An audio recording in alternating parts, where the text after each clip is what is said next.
type of. But at some point, but if you're talking about the loyalty to it, at some point you have to have a conscience. At some point you have to answer to a higher power. Absolutely. And I think that that's the type of leadership we need. That's the type of individual we need. I don't have to poll or do an opinion poll to find out whether I'm pro-life. I've been pro-life my whole life. Absolutely. I'm 100% pro-life.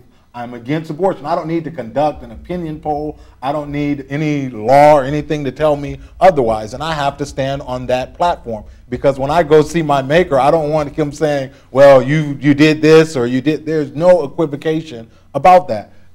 I think that's what the type of leadership we need. Someone who knows where they stand and is willing to stand there in good times and in bad. Absolutely. And I think that's just one of those issues that is going to be coming up, and there are going to be a lot of things, just like the reporting of individuals, young ladies who come up for abortions who are underage. We know that there's statutes against that, and that the clinics should be reporting that to the Attorney General's office so that prosecutions can come forth, so that investigation can take place. But I don't need to conduct a poll. It's just a religious issue, it's a moral issue, and I know that that is the right thing to do, and I would stand up for that. And I believe that most of us would stand up for that if elected to go to Montgomery. Well, you brought this up earlier, the Constitutional Convention idea. All of us have gotten a letter, I'm sure, from somebody about that. And my position is, I don't think we need a Constitutional Convention. I think the Constitution of 1901 serves us well right now. And I would hate to have the leadership that I've seen take place in Montgomery right now, and the lobbying that's taking place, put together a team of people. That's the biggest issue with that. Take this Constitution in a way that it doesn't benefit the people. Right. They would eliminate that budget. They would eliminate the budget, the requirement for a balanced budget. The legislature that's there now, if we went into a constitutional convention, would do everything they could to spend more money than we take in. That's the part that scares me the most, is who will be on that committee to do that. Yeah, I think it's a pretty pricey thing. We don't have the money to do it right now either. We should address that on an article by article issue, and then once the entire Constitution has kind of been purged, cleansed, then we could present that and have the public ratify that on a statewide level. Right. I think that's a more sensible. It's a longer process, but it'll be a much more thoughtful process. I believe in the end result would be a bill that is more representative as the state as a whole, rather than as a group of legislators that are currently in Montgomery. And that would be my biggest fear with the Constitutional Convention. I guess I don't disagree with any of you folks' arguments on that. The reason I don't think you can do a constitutional convention now, because economically we can't handle it. Right. You've got to elect delegates. You got to put these delegates someplace. There's the infrastructure associated with it. If we can elect more conservative Republicans, okay, and we are in an economic situation that we can execute this, then maybe we can do a convention, okay? There probably are mechanisms to address allowing too much influence from PACs, if we can get these other things passed, so that if you are elected to this convention, we know who you are, we know who's backing you.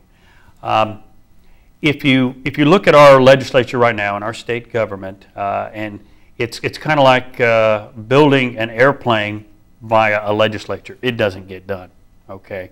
So you need a stronger executive branch. You need that veto standard raised, obviously, okay?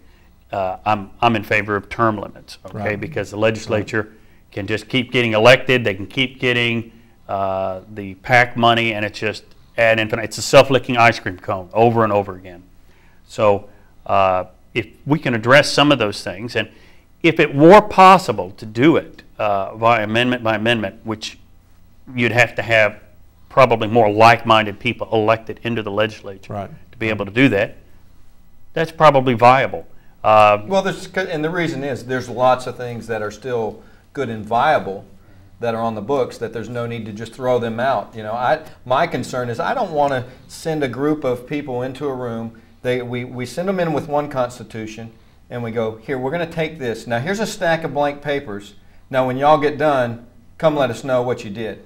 To me, that's very dangerous, that if we go line by line, you can pretty much go, okay, this is good, we just move on. This is bad. Because if you've ever tried to read through it, once you get to flipping around after all the amendments, 10 and 12 pages later, you're going, okay, what was the subject I was looking for again? You know, well, because we've had so many amendments over the years that it gets so cumbersome to follow where the law ends up. Right. It gets to be ridiculous. There are tools that I've used in engineering for 20 plus years, because when you work on a large program, okay, you have tools that you use that are essentially databases. They're relational databases that we develop enormous specifications, and a large system specification is like your Constitution. Engineering has a very structured procedure about going about that. We have review boards. We have cost impacts that are done to any type of change, and you can track those changes. If you did a convention and you had these sort of tools where you actually build the document, okay, and it goes through a review process, that's something that if you have a convention and you have these rules to develop it, and you borrow from what we do on very large engineering programs, which are incredibly complex, I think that you could do something a lot better than what you currently have. Because if you did it by just paper, you would get totally lost, is what you're saying. But if it's written into this database where you have this sort of law under this category, and this category, you can put in the individual sub-laws in there, okay? And you can constantly track these things, and everybody can look at it. Every delegate could be looking at this same relational database. And there's several out there on the market right now. We use them all the time, and they're very helpful because you're talking about enormously complex programs.